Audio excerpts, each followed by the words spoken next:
The crime that would eventually put Timothy Evans on death row was horrific, but when you take a look at Timothy Evans's past, it's not really a shocker that his life played out the way that it did. Before Timothy was even born in 1924 in the southern end of Wales, his father had abandoned him and his siblings and his mother. And because Timothy's mother made almost no money, when Timothy was born, he was effectively born into poverty. As a young child, Timothy really struggled to learn how to speak properly, and then in school, he just really struggled to keep up with his peers. To make matters worse, when Timothy was 8 years old, he contracted tuberculosis of the skin on the underside of his right foot. This condition is not necessarily fatal, but it causes these large, painful blisters that take a really long time to go away, even with treatment. And because Timothy's outbreak was on the underside of his foot, it made walking nearly impossible. And so for a few years, starting when he was 8 years old and he was diagnosed with tuberculosis of the skin, Timothy had to miss huge chunks of his schooling to get medical treatment. And then other times he was missing school simply because he couldn't walk. And considering how poorly Timothy was already doing in school, these huge extended absences were totally catastrophic for his education. In fact, later in life, it would be determined that Timothy's IQ, which is a way to measure people's intelligence, was somewhere between 60 and 70, which is very low and put him in the range of having an intellectual disability. Not long after his tuberculosis of the skin diagnosis, Timothy would remain in school despite all of these absences and despite how difficult it was for him, but his real focus would shift from getting an education to trying to find work in order to help provide for his family, who were very poor. And Timothy was willing to do just about anything for money. For example, when he was only 13 years old, he became a coal miner, one of the most dangerous jobs on the planet at the time and still today. But despite Timothy's willingness to do these really challenging jobs that often paid very little, he would always eventually get fired, or he just would not get the job in the first place. He would be rejected. And always, it was because either one, he had a flare-up of his tuberculosis on his foot, which made it impossible to walk, and so he couldn't go to and from his job, and so he'd be let go, or it would be because of his illiteracy, and the job just could not take someone in that could not read, write, or really even speak very well. Or in some cases, like when Timothy tried to join the military when he was 18 years old and World War II was raging and all of his peers are going off to fight the war, well, when he tried to enlist, the military said, we can't take you because you are illiterate and because of your foot. This constant cycle of rejection and embarrassment really made Timothy quite cynical. He felt like he just didn't belong anywhere. And so at some point, perhaps as a coping mechanism, Timothy began to lie. He'd make up tall tales about the adventures he'd been on and all the influential people he knew and the superhuman skills he possessed. Now, most people who knew Timothy didn't believe any of the stories he told, but every now and again, some people actually did. And for Timothy, that little sliver of respect he would get in that moment, even though it was built on a lie, on an illusion, it was incredible for him. He didn't get that anywhere else in his life, and so he kind of became addicted to telling these lies. Fast forward to 1947, Timothy was 23 years old, and he was still living with his family, who had left Wales and had moved to London, and they were living in a very, very poor and dangerous neighborhood. At the time, Timothy had managed to get a job as a delivery driver and had yet to be fired from it, and on one of his daily routes around the city, he wound up meeting an 18-year-old girl named Beryl Thorley, who he really took a liking to. Now, according to people who knew Beryl, she apparently, like Timothy, had a very low IQ. And so Beryl and Timothy, they meet on one of Timothy's routes, and they immediately hit it off and they start dating, and by the end of that year, they were married. They initially lived inside of Timothy's family's apartment, but when Beryl became pregnant in early 1948, she and Timothy pooled what little money they had, and they got an apartment of their own. Their new apartment was terrible. It was tiny, it was dirty, it was located in an even more dangerous neighborhood than where Timothy's family lived, but it was good enough for them, at least at first. Once Beryl gave birth to their daughter, Geraldine, suddenly their cramped living quarters seemed impossibly small for a family of three. And they were already extremely tight on money, and now adding a baby to the mix, they really just did not have enough money to survive.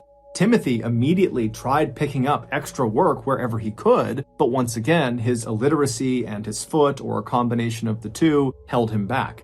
And so it wasn't long before the couple was forced to start taking out these awful high-interest loans that they knew they would never be able to pay back. So they are permanently saddled with debt. They know it. And these loans are only enough to barely get by. This is not enough to move out. This is only enough to stay in their squalid and awful conditions. And so as their debt piled up, in conjunction with all the stresses of being new parents and living in this really cramped space, it wasn't long before Beryl and Timothy's marriage just totally started to erode. It started with daily arguing over one of their many hardships, but it quickly escalated to full-blown physical confrontation that often was so loud that passerby outside in the very busy street would hear, coming from the third floor, Timothy and Beryl screaming and yelling and punching each other, to the point where people outside literally stopped and just looked up, wondering what was going on up there. As Timothy's world seemed to just kind of crumble all around him, he at first turned to a coping mechanism he had used for most of his life, and that was just to lie about his current situation. He would tell people who would listen that he and his wife and his kid were doing great and everything was fine. But, behind closed doors, that wasn't true at all, and so that coping mechanism really didn't do a lot for him. And so Timothy eventually turned to alcohol to cope with his misery. But the alcohol would only make the situation worse because it was yet another thing for his wife to be mad at him about, and he was depressed all the time, and it was eating away at their non-existent budget to pay for all this alcohol. And so Timothy would turn to yet another source for comfort, but it would be a very unlikely source of comfort. It would be his downstairs neighbor, John Christie. And the reason his downstairs neighbor was so unlikely was because John could not have been more different from Timothy. John was nearly double Timothy's age. He was incredibly smart, and he was respected not only by his peers, but really by the community. And that respect came from the fact that John had served during World War I and been right on the front lines, and had nearly been killed during a mustard gas attack when he was fighting in the trenches. And then after the war was over, John would come back to London, and he would become a police constable for quite a while, and then after retiring from the force, he became a post office clerk. But despite John and Timothy's vast differences, there was one thing they had in common: marital problems. John and his wife Ethel had gotten married back in 1920, so 4 years before Timothy had even been born. But at some point early on in their marriage, the couple had split up. They didn't get divorced, but they separated and they lived totally apart for a while. But in 1934, the couple would finally reconcile, and that's when they moved into the ground floor apartment of the apartment building that Timothy and Beryl would move into years later. So, years later, when John is sitting in his apartment and he can hear coming from the third floor, like everybody else in the general vicinity, the sound of Timothy and Beryl fighting like crazy up in their apartment, John decided, with his experience with reconciling with his wife, that he ought to reach out to that young man, Timothy, and offer him some advice, or at the very least, be a friendly sounding board. And so John would eventually strike up a conversation with Timothy one day when they were passing each other, and Timothy was at a place in his life where he was looking for friends. He didn't have any friends. And so John, to come into his life at this point, was really good for Timothy, and so very quickly those two struck up a friendship. But this friendship was not really peer-to-peer. It was more like father to son or mentor to mentee, where Timothy really looked up to John. I mean, Timothy had never had a father in his life, and so John kind of became that. And John looked at Timothy with a lot of empathy. He could tell this was a man who was, not very bright, and he was in way over his head with debt, with this marriage, with parenthood, everything. And so John tried hard to kind of coach and guide Timothy as he navigated this very rough time in his life. And their relationship likely could have had a really positive effect, not only on just Timothy's mental health, but also perhaps on the state of Timothy and Beryl's marriage. But it was not long after John met Timothy that Timothy found out Beryl was pregnant with a second child. This was terrible news for Timothy. He knew They absolutely could not afford another child. As it was, they couldn't afford the current child they had. They couldn't afford anything. And in the United Kingdom, abortions were illegal, so there was no way to terminate this pregnancy. And so, totally desperate and terrified, Timothy turned to John for guidance. And John would later recall on the witness stand during Timothy's trial that, John did his best to try to console and comfort and tell Timothy that everything was going to be okay. You'll get another job. You'll take out another loan. It'll all work out. But as John would say on the witness stand, his words didn't have any effect on Timothy. Timothy, by the time he came to John, was totally inconsolable, he was desperate, and he was unhinged. And so John started to suspect that Timothy might do something really drastic to make his troubles go away. And John would be correct.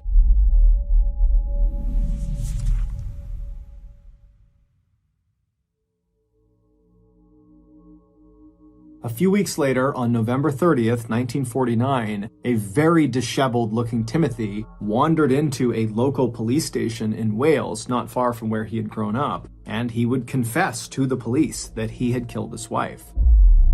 He would tell the police that he had given Beryl a poison that was apparently designed to abort her fetus, but this poison was too strong and it had killed Beryl. And then after she was dead, Timothy said he panicked, and so he took her body and he dumped her down the sewer that was outside of their apartment building. And then he arranged for his daughter, Geraldine, to go stay with some people in London while Timothy fled to Wales. But after getting to Wales, Timothy said his guilty conscience was just too much, and so he turned himself in. The police immediately arrested Timothy and they brought him back to London. And then once he was in a cell in London, London detectives went out to Timothy's apartment building and they went to the manhole cover that led down into the sewer that was right outside of the apartment building. And right away they noticed something odd. They were not able to get the lid off of the sewer. It was just too heavy. It would move, but one man couldn't do it. And so after 3 police officers, they all got down, they were barely able to get this lid up and off of the top of the sewer. And then when they went down into the sewer, there was no body. There was nothing down there. And so when detectives went back to Timothy in the London jail cell and they confronted him with this revelation that no, she's not in there, Timothy would kind of squirm a little bit and then he would totally change his story. He would tell police that it was not he who gave Beryl this poison that ended up killing her. It was his friend and mentor and father-like figure in his life, John Christie. Timothy also told police that he left his daughter, Geraldine, in the care of John. Police are skeptical of Timothy, but because there's a child involved, they just immediately take his story at face value and they rush back to the apartment building and they knock on John's door, and John opens the door and he's standing there with his wife Ethel, and he's totally shocked at these accusations that have been lodged against him by who he thought was a very close friend of his. And John and Ethel would tell police that not only did they have no clue what happened to Beryl, but Geraldine had never been in their care.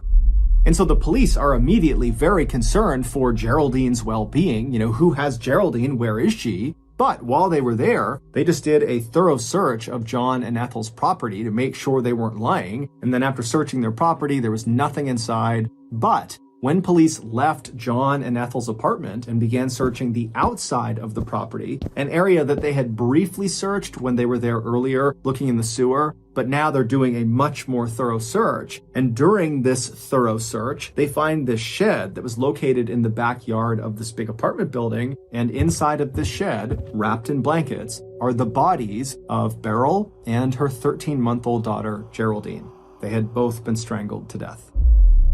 After processing the crime scene, the police went back to the jail where Timothy was being held, and they would tell him what they discovered at the property, and Timothy had a very muted response to it. And then when one of the detectives asked Timothy point blank, "Are you responsible for both your wife and your daughter's deaths?" Timothy would say yes. And then during a follow-on interrogation, Timothy would confess that he had been in a heated argument with his wife over money, and at some point during this fight, which got very physical, he strangled Beryl to death, and then 2 days later, he strangled his daughter to death, and then after dumping their bodies in that shed outside, he fled to Wales. Timothy would actually recant that final confession, but it really didn't matter because when he went to trial a little over a month later, the jury just did not believe that Timothy did not do it. And so very quickly, they convicted him of murder and they sentenced him to death. Just 3 months after his conviction, so on March 9th, 1950, Timothy would find himself sitting inside of the so-called condemned suite at Pentonville Prison in London. He was shackled to this table with guards sitting on either side of him in this very small cell, and then right next to him was this wall that kind of ran down the side of the cell, and on the other side of that wall was the execution chamber. And so as Timothy would have been sitting at this table, suddenly the cell door that led into the holding area would have flung open. The execution team would have rushed in and grabbed Timothy and stood him up before he could run or fight back. And then before he knew it, he'd be pushed over to the door that went through that wall into the execution chamber. Once that door was open, Timothy only would have had maybe a couple of seconds to take in what he saw. And it would have been this pale green square room with a noose dangling down from the ceiling, and right below it was an obvious mechanical trap door. And off to the side of the room was a lever that the executioner would actually pull to open up that floor and send the prisoner falling down into the pit below. So Timothy, he would have taken this in just for a second. His heart would have been racing, and before long, he would have been standing on this trapdoor. The noose would have come down. They would have tightened it to his neck. A bag would have been placed over his head. All the guards would have pushed to the walls, and then before Timothy could even say or do anything, the lever was pulled, and he dropped down into a 12-foot deep brick-lined pit where he would dangle by his neck until he died.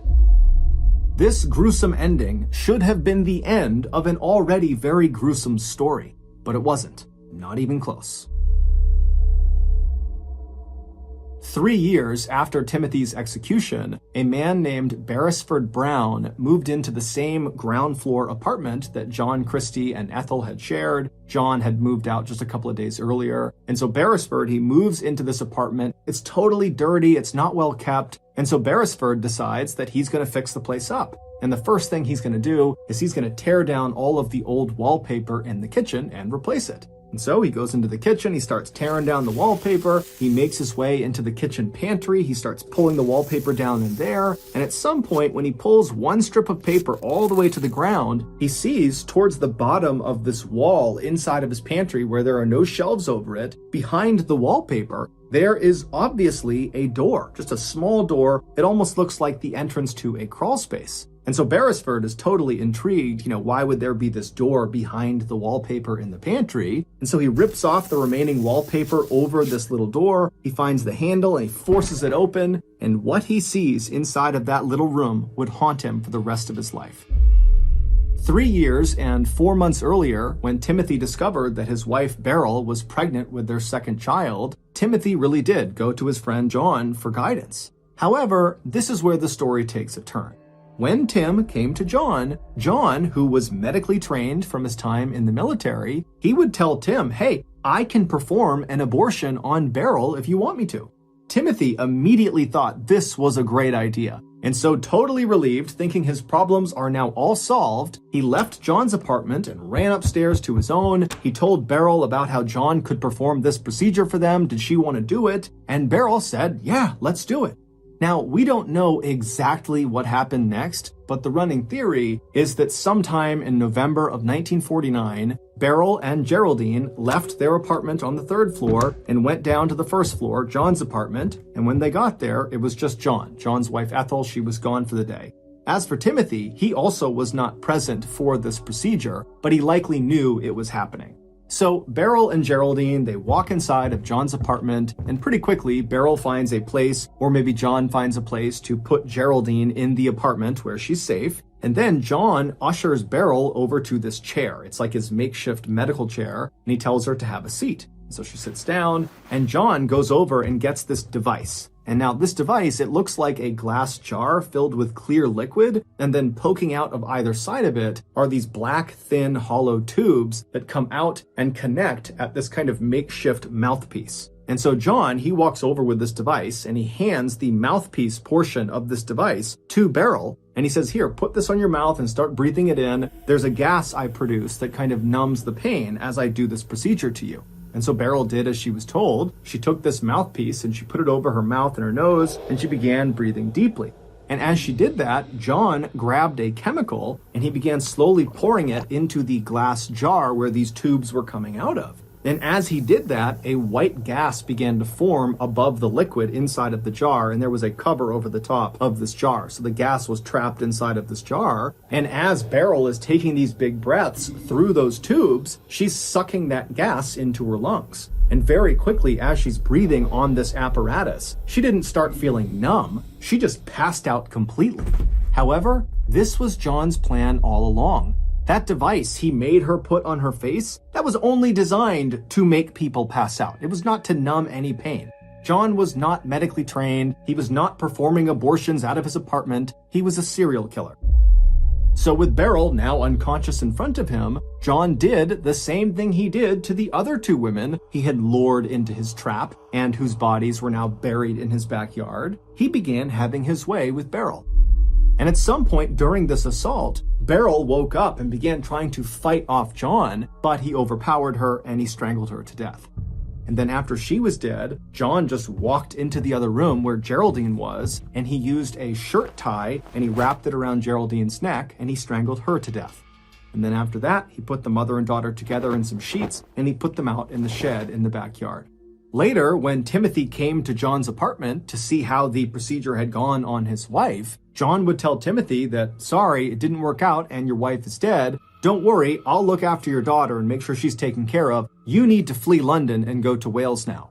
And so Timothy, without really asking any questions, would do as he was told and he would flee to Wales. But a little while later, when he tried to check in with John about how his daughter was doing, because he had no idea where she was or who she was with, John would just not let Timothy see her. And so Timothy eventually, just feeling racked with guilt about this whole situation, he went to police. And critically, when he spoke to police, he lied about what happened. He wanted to protect his friend John, who he looked at as a father figure, as a mentor, as a close friend. And so he said, I killed my wife. And so this is why Timothy got the location of his wife's body wrong, because he didn't know. He just guessed the sewer. And so that explains why when they got over to the sewer, not only was it empty, but it seemed totally impossible that anybody could have lifted this manhole cover on their own. It was too heavy. Then, after police discovered Beryl and Geraldine's body, and they went back to the London jail and told Timothy, that was the first time he found out what had happened to his daughter. Because to that point, Tim really did believe that John had just been taking care of Geraldine, or John had handed off his child to somebody else who was taking care of Geraldine. But either way, Geraldine was okay. So he's just been told she's not okay, she's dead as well, his whole family is gone. And so Tim was almost certainly in shock. And so he's sitting there with that sort of muted response as detectives are asking him, are you responsible for your wife and your child's death? And so Tim would say yes, but it's unclear if Tim actually understood their question or if he understood the implications of their question. He might have just been saying, I feel guilty about the fact that my family is dead, not that he literally killed both his wife and daughter. But when Tim finally kind of snapped out of it and really began trying to tell the truth that John was responsible, nobody believed him. Because his credibility was totally destroyed because the first thing he did when he went to police was lie about what happened. And when police dug into Timothy's history a little bit, they saw he was a compulsive liar. Everybody said, oh, Timothy tells tall tales, that's just what he does. And making things even worse for Timothy was the fact that he had a very clear motive for why he might harm his family. He was under crippling debt, and his relationship with his wife was incredibly toxic and often became physical, and there were lots of witnesses to that. During Timothy's trial, despite the fact that Timothy and his lawyers tried everything they could to point the finger at John Christie, saying no, he's the guy responsible, because John was constantly on the witness stand and had this impeccable resume as this war hero and this police constable, and he was well respected and he was well spoken and he was smart, the jury completely believed him. He was the epitome of credible, whereas Timothy was the opposite. And so it was largely John, the real killer's testimony that actually put Timothy, the innocent man, on death row. Also, the police totally botched the investigation from the beginning. because the police went into the investigation already completely convinced that Timothy was guilty. This was an open and shut case, and us gathering evidence and doing all this didn't really matter because Timothy was the guy. And so because the police were so focused on Timothy, they were blind to really obvious things all around them. For example, during their several searches of the apartment complex, both inside and out, a dog ran into the backyard and actually dug up one of the skeletons from one of those two women that John had killed years earlier and buried out there. And so a human skull and a human leg bone were visible outside as police are walking around. John was able to grab the skull and chuck it next door into a burned out building, but the leg bone was literally propped up against the side of the backyard in plain view. Nobody caught it. The police are also believed to have coerced Timothy into signing his final confession, where he says, "I not only killed my wife, but I also killed my daughter." There's even some speculation that the police literally signed it for him, that they forged the entire document. And so Timothy gets hauled off and executed. Meanwhile, John, the real killer, just keeps on killing. He would murder at least 4 more women, including his wife, Ethel, using the same technique, the gas machine followed by strangulation. And it was during the time that he killed these last 4 victims that we know about that John became increasingly turned on by death itself. And so that was why he stuffed his wife's body right underneath the floorboards in his kitchen, and he stuffed those other 3 women inside of that tiny little room behind that secret door in the pantry, so that all day long as he was in his apartment, it constantly smelled of decomposing flesh. After Beresford Brown opened that secret door in the kitchen pantry and discovered those 3 women's bodies smashed inside of there, he would tell the police, and then 10 days later, on March 31st, 1953, John Christie would be found and arrested. He would confess to killing all 8 victims, but the police only had enough evidence to charge him with 1 murder, and that was the murder of his wife, Ethel. But he was found guilty of that, and it was enough to warrant a death sentence. On July 15th of that year, at about 9 a.m., John Christie found himself sitting in the same condemned suite at Pentonville Prison that Timothy Evans had been sitting in 3.5 years earlier. Then, moments later, the door behind John opened up. The same execution team that killed Timothy Evans came inside, they grabbed John, they hoisted him up, they moved him over to the door that led into the execution chamber. The door flung open and John got his first look at the gallows. They rushed him over to the middle of the room, they pulled the noose down, tied it tight around his neck, they put the bag down over his head, all the guards stepped to the side, and then right as the executioner is about to pull down the lever, John, out of the blue, says, "Wait, my nose itches." To which the executioner just said, "It won't bother you for long," and then he pulled the switch. Due in large part to the massive injustice in this case, where an obviously innocent man was carted off and executed, the UK would suspend the death penalty in 1965, and then in 1969, they would abolish it entirely. Between those 2 dates, in 1966, Timothy would receive a posthumous pardon for the murder of his family, meaning he is officially an innocent man.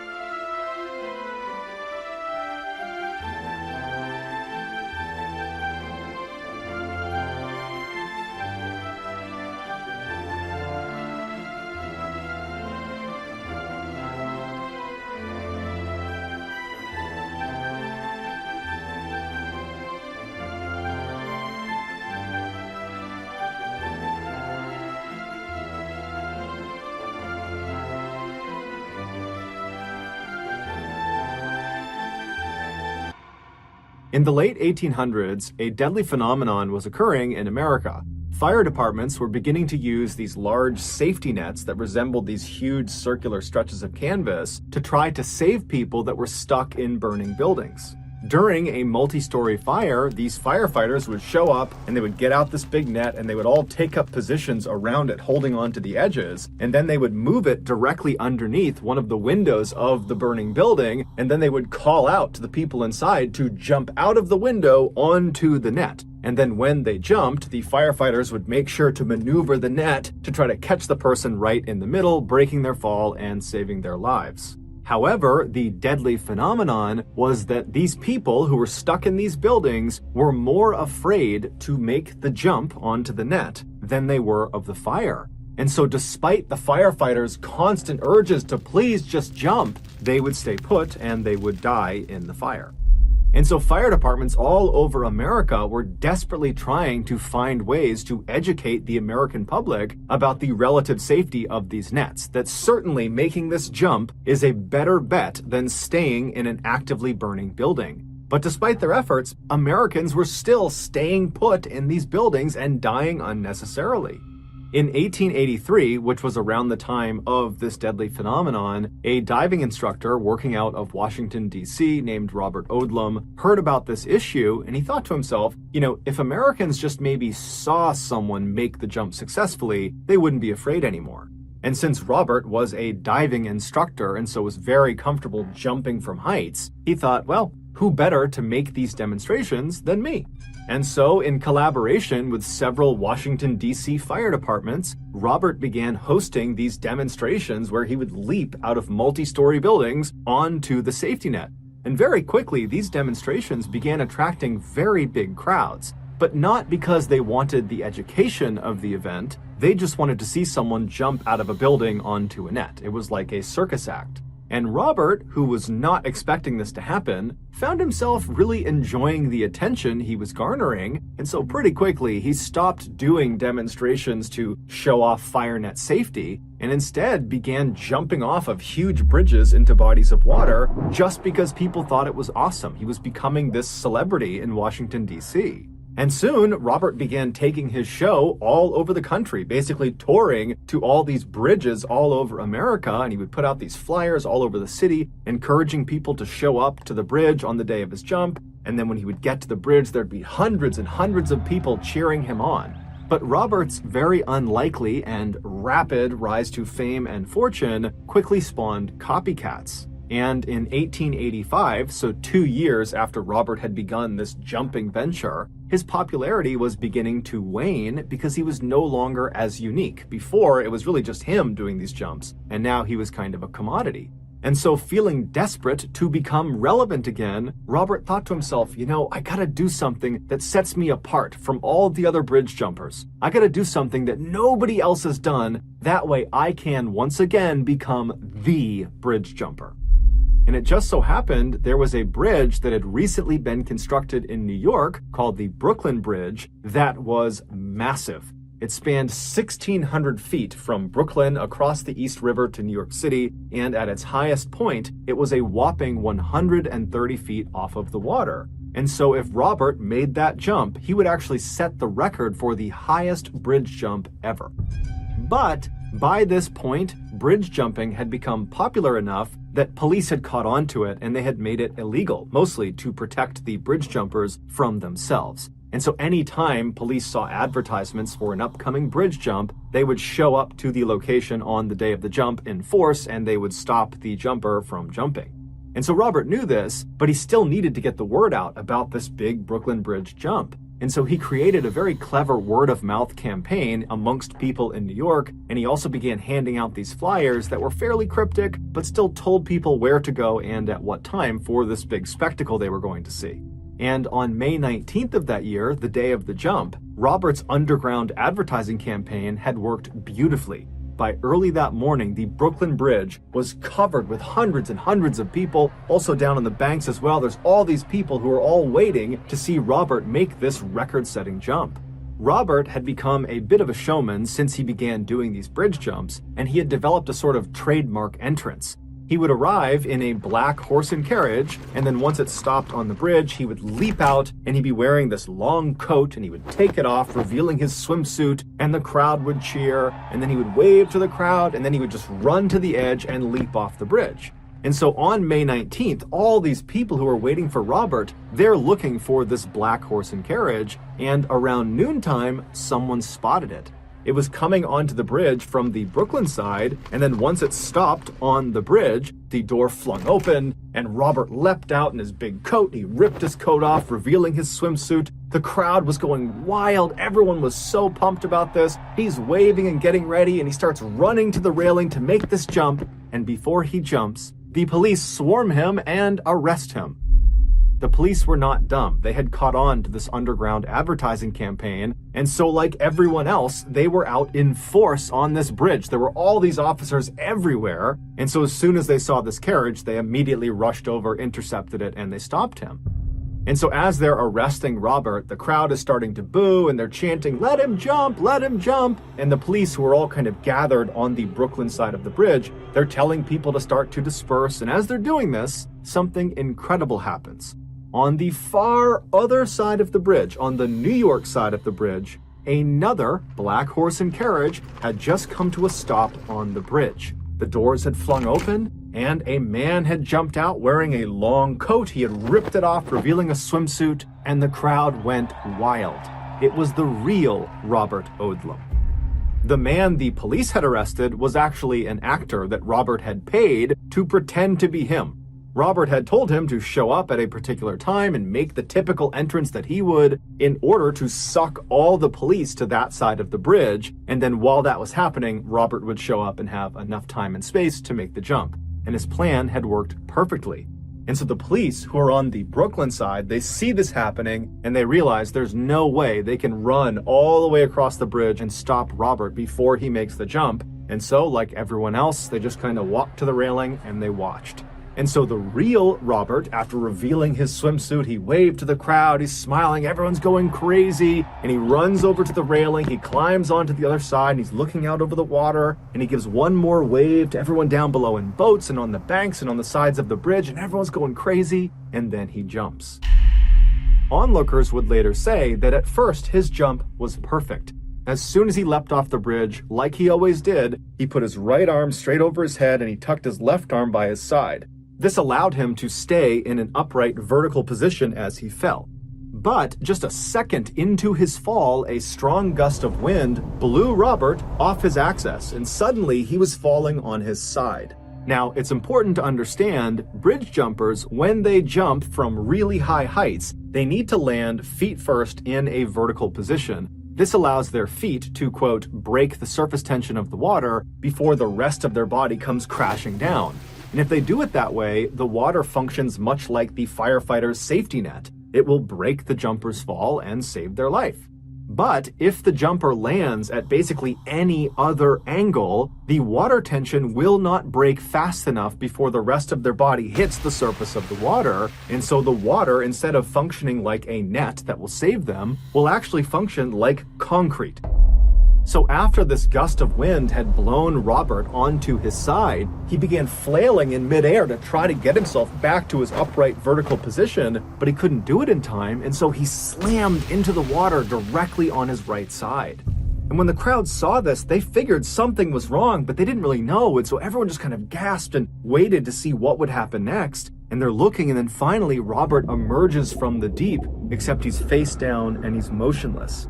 And so some of Robert's friends who were on a boat below, they leapt into the water, they swam over to Robert, they pulled him back to the boat, they got him up on the deck, and when they looked at him, he looked awful. There was blood coming out of his mouth, he was barely conscious, and he would just say to them, "Did I make a good jump?" And then he would die. An autopsy would reveal that Robert's impact with the surface of the water had basically obliterated all of his insides. Amongst other things, his liver, his spleen, and both his kidneys had ruptured, and all of the ribs on his right side were broken. A year later, another bridge jumper named Larry Donovan would make the jump off of the Brooklyn Bridge and survive, setting the record for the highest bridge jump at the time.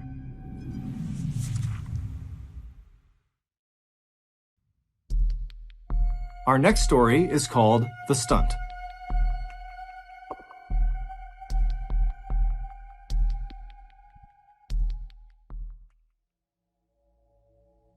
Brian Joplin was born in 1972 and was raised in this tiny town in Oklahoma called Hugo. He was a big guy, so growing up, he was always encouraged to play football, and he did, but his real passion had always been working on cars. It was something he loved to do, and he was extremely good at doing. After he graduated high school, he stuck around in Hugo doing some auto body work, but he got this feeling that he should do something bigger with his life. And so in 1992, he decided to enlist in the United States Navy. This was something his family was extremely proud of him for doing, especially his grandfather, who had flown bomber planes during World War II. Following Brian's initial military training, better known as boot camp, he was sent to Aviation Machinist Mate School, which is a military school for military members that teaches you how to be a mechanic for all things that fly. And so after Brian breezed through the school, because he was already a very skilled mechanic and so it came to him naturally, he was sent to his first duty station out in California. And so he joins his California unit and immediately he excels and he becomes one of the very best mechanics at his unit, despite being one of the most junior. And while he was in California, he also met his wife, Belinda. And so over the next several years that he was in California and then he moved around to Texas and a couple other places, he just continued to shine at work. And at home, he and his wife began building a family. They had 2 daughters. And so by and large, everything in Brian's life was going exactly to plan, until Brian made a terrible mistake. Fast forward to October 4th, 2005, and Brian, who was 32 at the time, was deployed with his unit to Bahrain, which is a country in the Persian Gulf. That particular day, Brian, along with 2 other mechanics from his unit and 2 pilots from his unit, had been tasked with flying from Bahrain north to Kuwait, which is another country in the Persian Gulf. This was a routine flight, about an hour long. It was one they had made several times during this deployment. Brian was not really looking forward to doing it, and neither were the other people that were on this particular flight. But Brian decided the way he would make this trip less monotonous and boring is he would perform the stunt. So Brian and the other 2 mechanics, they load in the back of this helicopter in the cargo area, so the passenger area of this helo, and the 2 pilots, they load into the cockpit. And within a couple of minutes, they were 125 feet off the ground, careening forward out over the Persian Gulf at over 120 miles an hour. Brian and the other 2 mechanics in the back of this craft had elected to keep the back loading ramp that folds up and down to allow people to come in and out of this helicopter. They had decided to keep it down for this flight. So basically, they had this huge opening that just looked straight down to the earth. But this is a very common thing in the military. Lots of helicopters, when they're flying around, have either a side door open or the back ramp down because it provides an incredible view, and more importantly, it provides this amazing breeze inside of the cabin. A few minutes later, when the helicopter is way out over the Persian Gulf, Brian decides now is a good time to do this stunt. And so he looks across at the other side of the helicopter and kind of signals at the other 2 mechanics. It's super loud inside of the back of a helo, and so there's no way they could have spoken to each other besides with a headset, and they were not about to speak about the stunt over the headset because they didn't want the pilots to know. And so Brian signaled to the other 2 because they were totally in on his stunt he was about to do. And so they grinned, and one of them pulled out a camera to be ready for what he was going to do. And then Brian disconnected his helo lanyard. So inside of a military helicopter, you'll find all these metal eyelets, these little rings all over the floor, the walls, the ceiling, and these are there in order to attach cargo or strap things down, or to attach yourself, a person, inside of the helicopter. And so the way you do that is by using your helo lanyard. It's this belt you wear that has this special strap that comes off the front of it, and at the end of this 1 or 2 foot long strap is a carabiner, a clip. And you clip that onto any of those eyelets. And so that keeps you from flying out of the helicopter. If the pilots need to maneuver suddenly, or if you lose altitude, anything can happen inside. And so Brian removes his helo lanyard and then grabs this stretch of nylon rope. It was like a crudely built safety harness that kind of functioned like a helo lanyard in the sense that there was a carabiner on one end, and on the other there was a way to attach it to yourself. But unlike it being this belt and kind of high-tech system that attached to him, it was really just kind of a slip knot on one end of this 10-foot-long line. And so Brian most likely had built this 10-foot-long safety harness for this particular stunt, or someone else had. But either way, he picks this up after detaching his helo lanyard, and he puts the loop end of this 10-foot line, the slip knot end, over his head down to his waist, and then cinched it tight. and then he very carefully stood up and walked towards the back of the helo, and then he clipped the end of this 10-foot line with the carabiner into one of the eyelets on the ground, right where the back ramp begins to go down. And so once that was in place, he turned and looked at the other two mechanics and gave them one more thumbs up, and then he got down on his hands and knees and he begins crawling backwards down the ramp. And so once he gets to the very edge of this ramp, so literally right behind him is just the open air. At that point, he grabs with his left hand one of those metal rings that are on the actual ramp itself. He gets a firm grip with one hand, and then with his right hand, he grabs the side of the ramp. There's some metal framing there. And so once he had a good grip and he felt confident in it, he kind of slowly lowered his lower half until it slipped off of the ramp. And as soon as it did, the winds outside the helicopter, the 120-mile-an-hour plus winds, they immediately swept his legs up and kind of held them in the air horizontal like he was flying. And so he's holding on to the back of the ramp, but his arms are kind of tucked up near his chest. But once he feels his legs up in the air, he slowly extends himself. And finally, when they were fully extended, he was officially doing the Superman stunt. This was called Supermaning, what he was doing. And as soon as he was in this position, the other crew members inside of the helicopter, they knew this was it. Let's take some pictures. And so one of them got their camera out and took some pictures of him. And Brian knows he's getting pictures taken. He's holding on as tight as he can. And then after the pictures were taken and Brian looked up and kind of got the thumbs up that he was good, he began trying to pull himself back into the helicopter, but he lost his grip.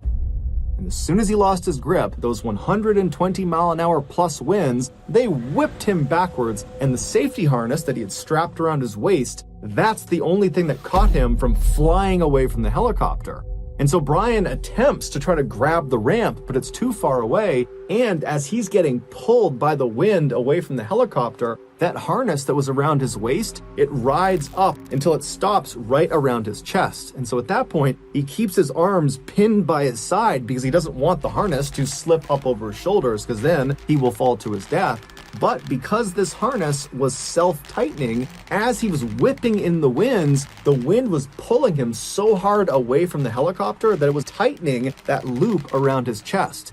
And so his chest got so tightly squeezed that it caused him to pass out. And as soon as that happened, his arms that were holding that harness in place, well, his arms went limp, and then the wind whipped his arms over his head, and the harness immediately slipped up over his shoulders, off his head, off his arms, and he went flying 125 feet all the way down to the water below, where he died. There were at least 8 people that were punished for this incident, including the 2 crew members in the back of the helicopter taking pictures, because they were totally in on this, but the details of the punishments were never made public.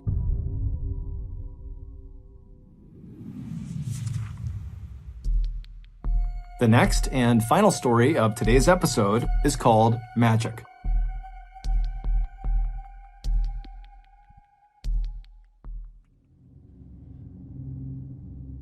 On January 27, 1908, a 34-year-old handcuffed man walked out from behind the curtain to a cheering crowd inside of a theater in St. Louis, Missouri. This was going to be this man's first ever live performance, but he did not seem nervous. Next to this man on stage was this comically oversized milk can that was filled to the brim with water. Once the audience had stopped clapping and had calmed down and taken their seats, this man on stage turned to face this milk can and then climbed up this small ladder and then lowered himself feet first into this can. And as he did, his body displaced water from the can, causing it to spill over onto the stage. And then once almost all of his lower half was submerged in water and the audience could only see his face, this man looked over at his assistants in the wings of this theater and kind of gestured to them that he was ready to start.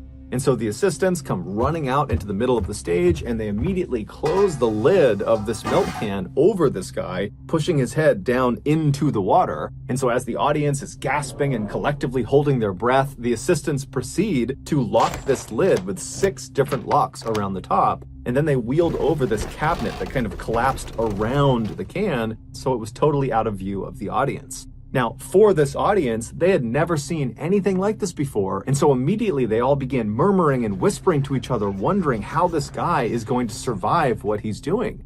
But 2 minutes after that lid had been sealed, that 34-year-old man emerged from behind the cabinet with his hands open wide so he wasn't handcuffed, totally unharmed. And then the cabinet was moved aside and the audience could see the lid of this milk can was still locked. During his lifetime, nobody could ever figure out how the great magician Harry Houdini had escaped that milk can. These dangerous stunts made Harry extremely famous, and it's why we still know him today, nearly 100 years after his death. But it wasn't just that he was able to successfully perform these stunts, it was his attitude while he performed these stunts that made him so notable. He really just came off as being totally fearless, that he was willing to do just about any stunt. But that wasn't actually true.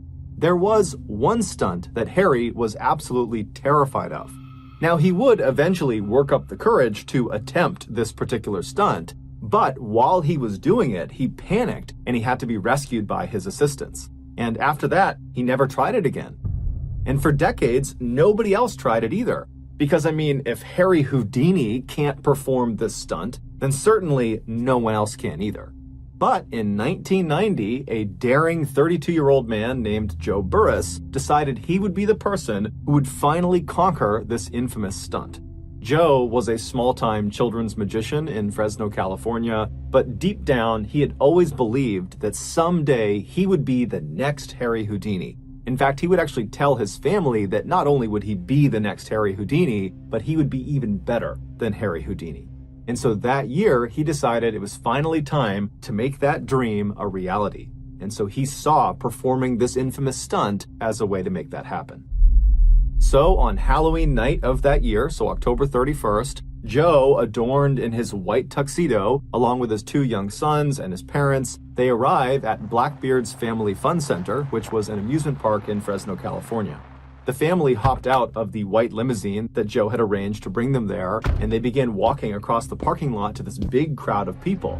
And when this big crowd of people saw Joe walking towards them, they all began to cheer. Joe's stunt that he was about to perform that night had been very heavily advertised, mostly by Joe, and so it had become this spectacle in Fresno. It was going to be aired live on TV while he was doing it, and it was going to be broadcast on a radio station. So after Joe and his family make it over to this big crowd, Joe walks to the front and he climbs up on this impromptu stage and he gives this impassioned speech to his audience about how he's going to be the one who takes on this stunt and becomes the next Harry Houdini. And then afterwards, he looks over at his assistants, all these guys that are around him, and he gestures to them that he's ready to begin. And so with all these TV cameras rolling, the assistants walk up to Joe and they begin shackling his wrists and they put these chains around his body, and then they lifted him up and put him inside of this see-through plastic coffin. And then this coffin was lowered into the 7-foot pre-dug hole that was right nearby. Once Joe gave the signal that he was ready to go, they would fill this hole in, and the stunt that he would perform would be to escape being buried alive. Houdini had attempted this by being buried under 6 feet of dirt, and he had managed to get out of his coffin, but then he just could not get through the dirt and began to panic, and had it not been for his assistants literally reaching into the dirt and pulling him out, Houdini would have died. Joe, apparently, a year earlier, had attempted some sort of practice run of this stunt. It was not the full amount of dirt, it was some smaller amount of dirt, and he had managed to get out, and so he was really confident in himself. And so for this big televised event, he had decided to really up the ante and make sure it was clear he was not only as good as Houdini, but better than Houdini. And so he was going to have 3 feet of dirt put on his coffin first, and then 4 feet of wet cement put in on top of that. Many people, when they heard this plan, both the TV personalities, the radio personalities, onlookers, they said this was a terrible idea and you shouldn't do it. But Joe was extremely confident and brushed them off and said, "I know what I'm doing." Once Joe was in his coffin at the bottom of this 7-foot hole, he looked up at his assistants standing over the grave waiting for a signal, and he gave it to them and kind of shouted up to them that he was ready. And so his team, very excitedly, began shoveling dirt into the hole. But after only a couple of minutes, when less than a couple of feet had been put in the hole, they heard Joe yelling out from inside of the coffin. And so everything stopped, the staff jumped in, and they pulled the dirt out until they could finally get the lid of the coffin off. And they found Joe. He was alive, but he was very shaken up, and he kind of sat up and said, yeah, the chain around my neck is too tight. You got to readjust the chain. Now, all these onlookers at this event, they heard Joe say this, and they saw him, and their read on this situation was not that his neck chain was too tight, but rather, it looks like Joe might have bitten off more than he can chew. That this stunt is way more dangerous, and maybe he's realizing that, and he's looking for excuses to not do the stunt. And so the onlookers, they didn't try to egg him on to do it anyways. They started feeling apprehension too, and so everybody who was there began telling Joe, hey man, get out, don't do this now, this is a really bad idea, it's not worth it, the chain's too tight, that's a sign, don't do it, don't get back in. But Joe, after kind of collecting himself, told the group that he was totally fine, that it was really just the neck chain that was the only issue, and he demanded his staff put that chain back around his neck after they loosened it up, and then put him back in the coffin and fill it in. And so eventually his staff, taking cues from him, said, okay, and they got his neck chain readjusted, and they put him back in the coffin, they chained him back up again, they closed the lid, and once again he gave the signal that he was ready to start. And so a very apprehensive crowd watched as the dirt went back in, and after 3 feet of dirt were in the hole, the cement truck came over and poured 4 feet of wet cement on top of the dirt. And then after this hole had been completely filled in, the onlookers, which included Joe's 2 young sons and his parents, they kind of moved in and got right up against this grave and were looking straight down at the top, waiting for Joe to come out again. But as they're watching this hole and as they're filming this hole, all of the cement in the hole suddenly drops about a foot. What had happened was the nearly 15,000 pounds of dirt and wet cement sitting on top of this coffin had finally caused the lid to break, and in an instant, all of the dirt and cement poured into the coffin surrounding Joe completely. He was truly buried alive. Onlookers immediately jumped into action and did their best to try to dig Joe out, but it took them 30 minutes to finally reach him, and when they did, he was already dead. Joe had ironically died on the exact 64th anniversary of Houdini's death. After an investigation, it was determined that Joe had not tested the strength of his plastic coffin against the weight of the wet cement. He'd only tested it against dirt because that was the one he had done the year earlier. He had done it under dirt and it worked. Joe had also not taken into account that cement dries from the bottom up. So even if Joe had managed to get out of the coffin and make his way through the first 3 feet of dirt that was right on top of the coffin, he most likely would have been trapped under the hardened cement layer. This was a doomed mission from the start, but because Joe was so confident in himself and his ability to do this stunt, no one stopped him.